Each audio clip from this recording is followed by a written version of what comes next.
Subarctic Sea Wolf from TikTok asked, do you have any ideas on how to get a workplace to allow kilts as part of the dress code?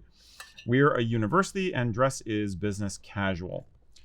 And I think that's a fantastic question. I've never felt like there was a satisfactory, solid right way or wrong way to do this. It's more of a touchy-feely, building the relationship with management kind of a thing, in my estimation. But you had some thoughts. First, I would say there's multiple factors at play. One, how much do you like your job? If you're like 50-50, you're like, I can always look for another job. It's just, I'm just paying the bills kind of thing. In that instance, I would say, sure, do it. Who cares? If your job doesn't mean that much to you and you really want to wear a kilt, sure, go out and do it and see what happens. If you are, needing the job, or if you like your job, then I would say first, check the employee handbook. See if there's anything against or what the approved, using my air quotes, what the approved dress code is. If there's one for males, if it's separate than one for females, or if there's just one for everybody, if they allow women to wear skirts during summer or, all year round, you may be able to say like, well, I'm wearing a kilt because I'm allowed and it's past the fingertip rule, so I'm good to go. If there are like, not that, for a university, there wouldn't be like OSHA type concerns necessarily, but making sure there's no concerns about that. The pushback from management would probably be if you are in a forward-facing role, or if there's a concern about, about a safety or something like that, I could potentially see it.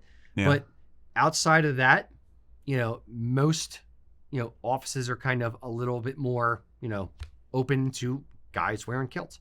So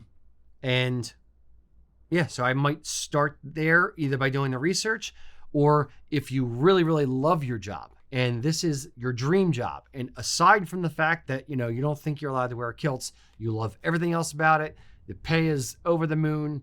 In that case, I would probably go to HR and say like, hey, here's a crazy idea. Do you care if I wear kilts? And can I have somebody sign off on this? And then, kind of work it into the wardrobe on casual Fridays or whatever.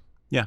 I think casual Fridays is definitely a starting point, and having a good relationship with your immediate manager is almost always essential. I will say that we have met, I think academic places tend to actually be a little easier going on this. We've met a couple of people over the years who work in a it's the Akavit. We've met a few people who work in the academic field over the years who are able to wear kilts all the time, and they become known as the teacher or the professor who wears the kilt, and it's fine. I think that the public facing thing is definitely a factor. Your geography might be a factor. If you're in a more conservative part of the country, it's possible that they're going to see it as alien and not the proper thing to do. Like I had a friend who used to work at a hospital down in Tennessee, and the hospital had religious sponsors. So he had sleeve tattoos. He had to wear long sleeve shirts in Tennessee, even in August, because they could not have the patients or anyone else seeing the tattoos. If you're in that kind of a high tension situation, maybe things aren't going to work out. But I think if you're in a middle class job, like if you're in a cubicle or, behind the desk doing data stuff or, whatever, you probably have pretty good chances of them being okay with it. Yeah. Yeah. So if they were going to wear a kilt, let's assume they get permission, what do they wear for a business casual type outfit to the office? Depends. I mean, yeah. Yeah.